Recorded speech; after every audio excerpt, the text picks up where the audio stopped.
Selamat datang di Edukasi Sekolah Pasar Modal bersama PT UOB Kay Hian Sekuritas. Saat ini, kita akan mempelajari mengenai dasar-dasar analisa fundamental saham.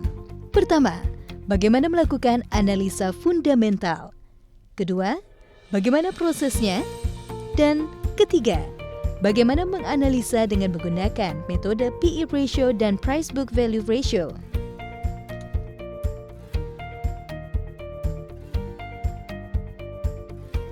Analisa fundamental digunakan untuk menentukan saham yang valuasi harganya menarik dan relatif murah. Manfaat analisa fundamental adalah sebagai berikut.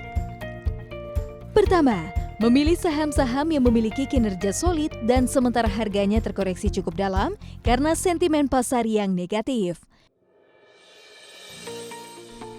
Kedua, pada saat harga bullish juga bermanfaat untuk menentukan saham-saham mana yang harganya masih murah atau buy dan mahal atau sell, serta hold untuk saham yang telah mencapai target harga yang ditentukan.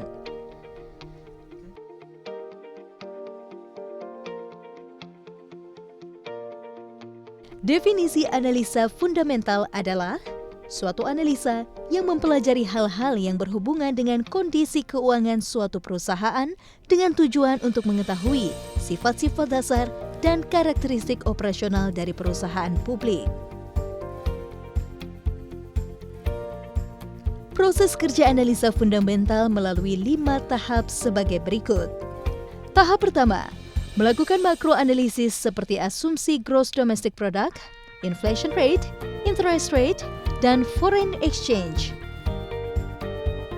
Tahap kedua, melakukan industri analisis seperti industry growth, government regulation. Tahap ketiga, melakukan company analysis seperti activity, profitability, liquidity, dan solvability. Tahap keempat, melakukan valuation terhadap harga wajar saham dengan berbagai metode valuasi seperti PE ratio, price book value ratio, discounted cash flow, dan lain-lain. Tahap kelima, menentukan investment decision, buy, hold, atau sell. Pada kesempatan ini, kita akan melakukan metode valuasi dengan menggunakan PE ratio dan price book value ratio. Selanjutnya, kita akan membahas setiap tahapan di atas.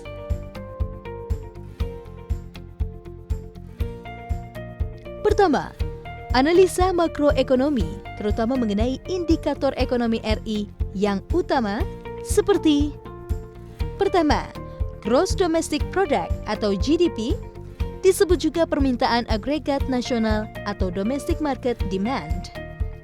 GDP adalah salah satu cara untuk memproyeksikan pertumbuhan pendapatan dan penjualan perusahaan yang akan dievaluasi. Kedua, inflasi. Peningkatan harga rata-rata barang dan jasa yang diproduksi oleh sistem ekonomi dalam periode tertentu.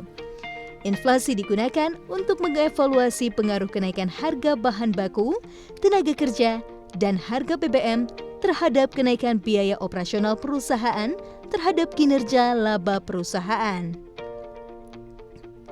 Ketiga, tingkat bunga. Ukuran keuntungan investasi bagi pemodal atau ukuran biaya modal yang harus dikeluarkan oleh peminjam dalam periode tertentu. Digunakan untuk menentukan pengaruh kenaikan biaya utang atau bunga terhadap kinerja laba perusahaan. Keempat, fluktuasi nilai tukar, yaitu harga rupiah terhadap mata uang negara lain, lazimnya terhadap US dollar, digunakan untuk menentukan kenaikan biaya atau utang pendapatan atau selisih kurs dalam mata uang asing terhadap kinerja laba perusahaan. Analisa makro lainnya yang juga dapat berpengaruh pada harga adalah peringkat utang RI yang dilakukan lembaga pemeringkat seperti Standard & Poor's, the Moody's Investor Service, dan the Fitch Rating.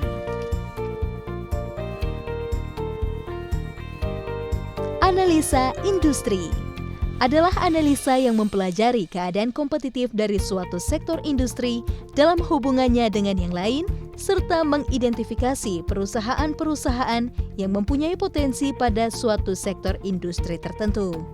Terdapat beberapa indikator penting dalam analisa industri, yaitu penjualan sektor seperti belanja iklan nasional, penjualan mobil nasional, penjualan semen nasional, dan lain-lain. Market share, business life cycle, struktur pasar, regulasi, inovasi. Dalam melakukan valuasi berdasarkan ekspektasi terhadap prospek makroekonomi, pertumbuhan sektor industri, dan perusahaan. Menentukan ekspektasi industri mana yang akan mendapat pengaruh positif dari meningkatnya pertumbuhan ekonomi, dan kemudian dilanjutkan dengan ekspektasi perusahaan mana yang di industri tersebut paling mendapat pengaruh positifnya, terutama dalam hal kemampuan mengalami peningkatan laba yang signifikan.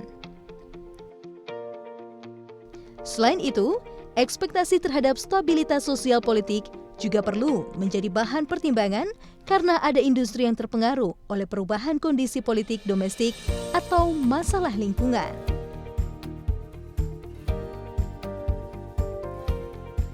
Setelah melakukan analisa-analisa di atas, maka kita akan melakukan valuasi, dan pada kesempatan kali ini kita akan membahas metode valuasi price earning ratio atau PE ratio dan price to book value ratio. Metode valuasi ini disebut juga rasio pasar karena mengandung komponen harga pasar. Cara menghitung PE ratio. Pertama, kita harus menghitung earning per share atau EPS terlebih dahulu dengan cara membagi laba bersih dengan jumlah saham yang beredar. Kedua, mencari harga pasar perusahaan yang kita nilai biasa menggunakan harga penutupan saham pada hari tertentu. Ketiga, memasukkan data yang kita peroleh dari cara pertama dan kedua ke dalam rumus PE ratio. Cara menghitung price to book value ratio. Pertama, menghitung book value per share dengan cara membagi total nilai ekuitas dengan jumlah saham yang beredar. Kedua, mencari harga pasar perusahaan yang kita nilai biasa menggunakan harga penutupan saham pada hari tertentu. Ketiga, memasukkan data yang kita peroleh dari cara pertama dan kedua ke dalam rumus price book value ratio.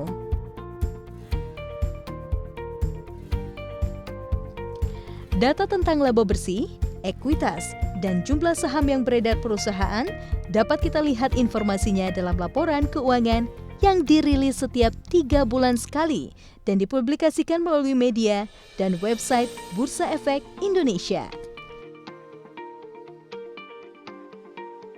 Untuk memantapkan penghitungan PE ratio dan price book value ratio, berikut ini adalah contoh penghitungannya.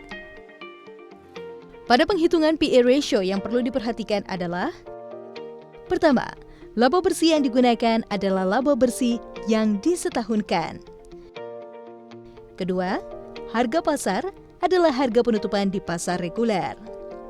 Ketiga, hasil penghitungan dinyatakan dengan berapa kali. Pada contoh di atas diperoleh PE ratio perusahaan ABC sebesar 16,6 kali, namun belum dapat digunakan untuk mengambil keputusan investasi. Ada 2 cara untuk menilai tingkat kewajaran harga saham setelah nilai PE ratio diketahui. Cara pertama adalah dengan membandingkan PE ratio sektor sejenis. Contoh di atas, PE ratio ABC sebesar 16,6 kali dan PE ratio sektor konsumsi 2016 sebesar 20 kali. Maka, baru dapat diputuskan bahwa harga saham ABC saat ini relatif murah sehingga layak untuk dibeli.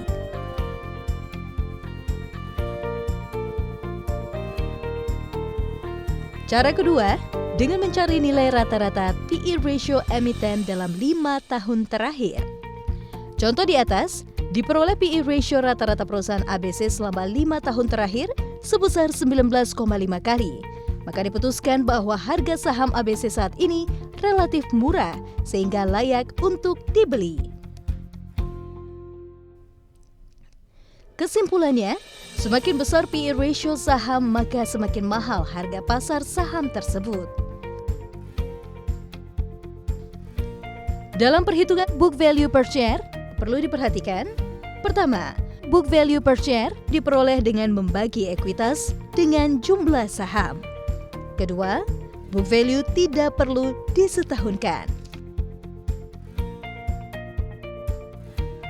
Ada dua cara untuk menilai tingkat kewajaran harga saham setelah nilai price book value ratio diketahui. Cara pertama adalah dengan membandingkan dengan price book value ratio sektor sejenis. Cara kedua, dengan mencari nilai rata-rata atau average price book value ratio emiten dalam 5 tahun terakhir. Kesimpulannya, semakin besar price book value ratio saham, maka semakin mahal harga pasar saham tersebut.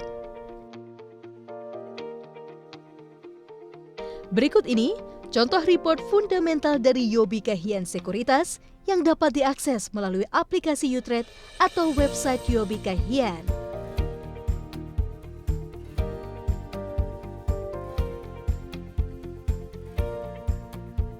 Terima kasih telah mengikuti sesi pelatihan Sekolah Pasar Modal bersama kami, Yobika Hien Sekuritas.